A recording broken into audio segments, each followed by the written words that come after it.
Opa, Antônio Ricardo para mais um vídeo aqui no canal de Hoje o Assunto é Sério. Eu só quero conversar contigo sobre choques elétricos. Me responda uma pergunta.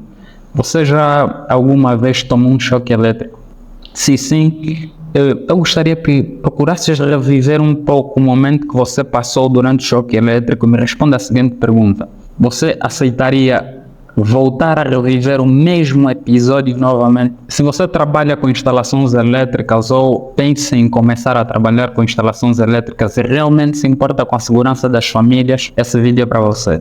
Mas esse vídeo é para aqueles que, mesmo não prestando serviços de instalações elétricas, aleatoriamente caíram nesse vídeo, e eu gostaria ainda assim que ficasse até o final, porque esse vídeo vai expandir a tua mente. Dito isto, neste vídeo eu quero falar tanto com aqueles que já prestam serviço, tanto com aqueles que desejam começar a prestar serviços de instalações elétricas, como com aqueles que simplesmente procuram por prestadores de serviços de instalações elétricas. Compreendo que os choques elétricos são eventos recorrentes em muitas residências, principalmente em residências de médio e baixo padrão, em que o nível de literacia no que diz respeito às instalações elétricas ainda é gritante. Um dado interessante que precisamos ter em conta é que, dependendo do pico de tensão ao que o indivíduo seja submetido, da idade do indivíduo, do tempo de exposição ao choque e das características fisiopatológicas do próprio indivíduo,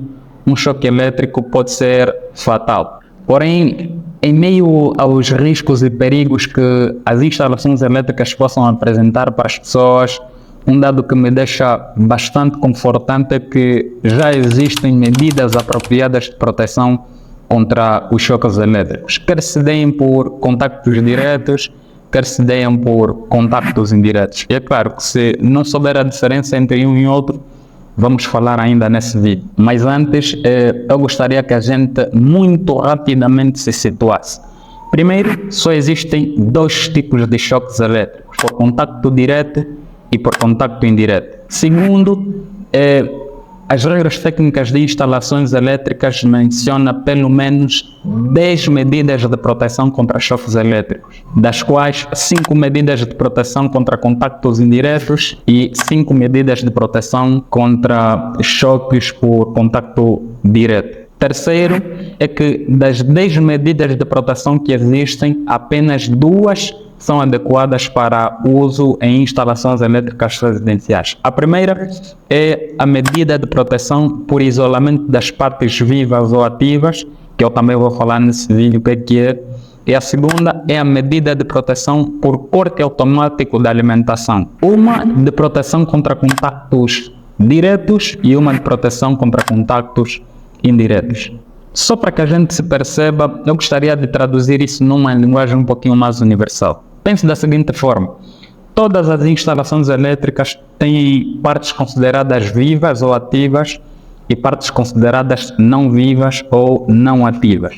As partes consideradas ativas ou vivas são todos os elementos da instalação que foram destinados à passagem ou à circulação da corrente elétrica. Um dos exemplos de partes ativas ou vivas são os condutores, os bornes de ligação, os barramentos dos quadros de distribuição, os bornes dos dispositivos, quer sejam dispositivos de seccionamento, os dispositivos de comando e os dispositivos de proteção. Portanto, todos esses elementos que foram destinados ou que estão destinados à passagem de corrente elétrica, dissemos que, ou seja, consideramos como sendo partes vivas ou partes ativas da instalação. E sempre que um choque elétrico se der a partir do contacto com partes consideradas vivas ou ativas, dizemos então que o choque foi por contacto direto. Por outro lado, existem outros elementos da instalação que, não sendo partes ativas, são então consideradas partes não ativas, tá? Ou partes da instalação não vivas. E partes ativas, não ativas ou não vivas da instalação são todos os elementos da instalação não destinados à passagem da corrente elétrica.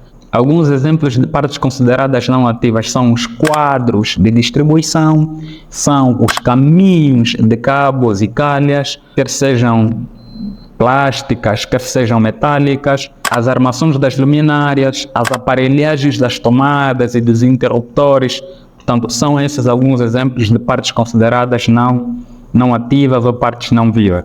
Ou seja, aquelas que fazem parte da instalação elétrica, mas que não estão destinadas à passagem de corrente elétrica. Dito isto, guarde a seguinte informação: toda instalação possui partes vivas ou ativas e partes não vivas ou não ativas. Alguns provavelmente me farão a seguinte pergunta: ok, Ricardo, tá bom, já percebemos que sempre que o indivíduo tiver contato com partes consideradas ativas e através desse contato tiver um choque elétrico ou tomar um choque elétrico, dizemos que o choque foi por contato direto. Agora, quando é que será por contato indireto? O que acontece em muitos casos é que partes consideradas ativas da instalação, e na maior parte dos casos acontece com os condutores elétricos, acabam entrando em contato com partes consideradas não ativas. E aqui partes consideradas não ativas podem ser os exemplos que já dei anteriormente, mas também podem ser elementos da própria construção. Existem casos que as paredes começam a partir das paredes as pessoas começam a tomar choques elétricos, tá? Então podem ser coágenas, não é? Por exemplo, um condutor entrar em contato com partes metálicas da construção, com a envolvente de um quadro elétrico metálico, com as aparelhagens das tomadas e dos interruptores, vai fazer com que partes consideradas não sendo partes ativas se tornem agora partes ativas. E sempre que o contato ou que o choque for a partir do contato com partes que anteriormente eram consideradas como não sendo ativas, mas que se tornaram ativas por defeito da instalação, então dizemos que o choque foi por contato indireto, tá? Repito, choque por contato indireto é todo o choque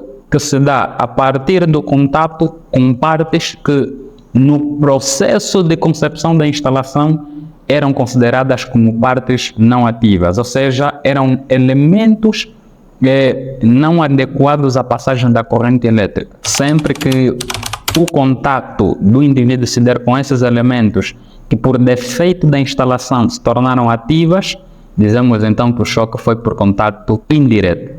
Alguns exemplos clássicos disso são choques elétricos que se dão em arcas e máquinas de lavar. Portanto, dizemos que os choques, a partir desses eletrodomésticos, por exemplo, na envolvente desses domésticos, foram choques por contacto indireto. Porque, por natureza, a envolvente de uma arca ou a envolvente de uma máquina de lavar não são elementos destinados à passagem de corrente elétrica. Porém, se houver um defeito nos condutores da arca ou no cabo de alimentação da arca, e entrar em contato com a chaparia da arca ou da máquina de lavar, vai fazer com que toda a envolvente da arca ou da máquina de lavar esteja sob tensão. E a partir do momento em que um indivíduo entrar em contato com esses elementos e, por exemplo, estiver desprotegido do solo, ele naturalmente toma um choque. Então, nesses casos, dizemos que o choque foi por contato indireto. Portanto, existem choques por contato direto e existem choques por contato indireto. Opa, já me ia esquecendo. Por favor, curta, comente e compartilhe os nossos vídeos. E eu peço isso por duas razões. A primeira é que isso ajuda-me a melhorar os nossos vídeos com base no teu feedback. Segundo, é que isso ajuda o YouTube a entregar esse conteúdo para mais pessoas que procuram pelo mesmo conteúdo. Dito isso, espero tê-lo ajudado. Um grande abraço.